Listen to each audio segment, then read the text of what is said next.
ಅಂತ ಕನಸುಗಳನ್ನು ಕಾಣ್ತಾ ಇದ್ದಾರೆ. ತಿಮ್ಮರೋಡಿ ಆಯಿತು, ನಮ್ಮ ಮೆಟ್ಟಣ್ಣವ್ರು ಆಯಿತು, ಉಳಿದವರಾಯಿತು, ನ್ಯಾಯ ತನಿಖೆ ಆಗಬೇಕು ಅಂತೇಳಿ. ಬಟ್ ಇವ್ರು ದೊಡ್ಡ ಸಾಕ್ಷಿನ ಬಂದಿತ್ತು ಇವತ್ತು. ಭೀಮ ಅನ್ನುವಂಥದ್ದು ಅಥವಾ ಚೆನ್ನಯ್ಯ ಮೊದಲೊಂದು ಹೇಳಿಕೊಟ್ಟ, ನಂತರ ಮತ್ತೊಂದು ಹೇಳಿಕೊಟ್ಟ. ಅದ್ರ ಮೊದಲು ಹೇಳಿಕೆ ಮುಚ್ಚಾಕುವಂಥ ಪ್ರಯತ್ನ ಎಲ್ಲ ಆಗೋಗ್ಬಿಡ್ತು.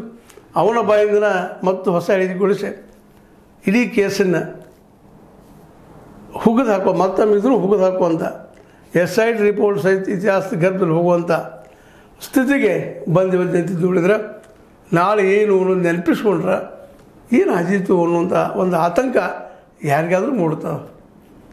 ನೋಡೋರು ಏನೇನಾಗ್ತದೆ. ಯಾಕಂದ್ರೆ ದೂರದಾರರು ಮಾತ್ರ ಇನ್ನೂ ಶೆಡ್ ಹೊಡೆದು ನಿಲ್ಲೋದನ್ನು ಬಿಟ್ಟಿಲ್ಲ ಅನ್ನೋದು ಮಾತ್ರ ಸತ್ಯದ. ಇನ್ನು ಭವಿಷ್ಯಕ್ಕೆ ಬಿಟ್ಟಂಥ ವಿಷಯ ಅಂತ ಹೇಳ್ತಾ ಮತ್ತು ಜನರಲ್ ಡೆವಲಪ್ಮೆಂಟ್ ಏನೇನಾಗ್ತವೆ ನಿಮಗೆ ಹೇಳ್ತಾ ಇರ್ತೀನಿ. ಈಗಂತೆ ಆರಂಭ ಈಗದ SIT ಮಧ್ಯಂತರ ವರದಿ ನಾವು ಅನ್ನೋನು ಒಟ್ಟು ಬೇಡ ವರದಿ ಅಂತ ಅನ್ನೋನು. ಇದು ಫೈನಲ್ ಅಂತ ಅಲ್ಲ ಅಂತ ಅನ್ನಿಸ್ತದೆ.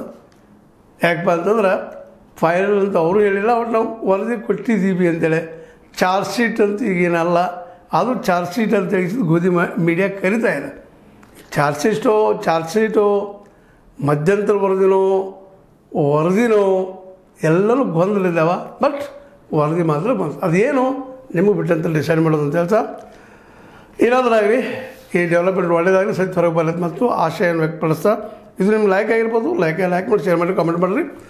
ಜೊತೆಗೆ ಸಬ್ಸ್ಕ್ರೈಬ್ ತಿಳಿಸ್ಬೇಡಿ. S60 ನ್ಯೂಸ್ ಅರ್ಥ ಸತ್ಯ ಸಿತಾರಾಮ ಸತ್ಯಕ್ಕೆ ವಂದನೆಗಳು.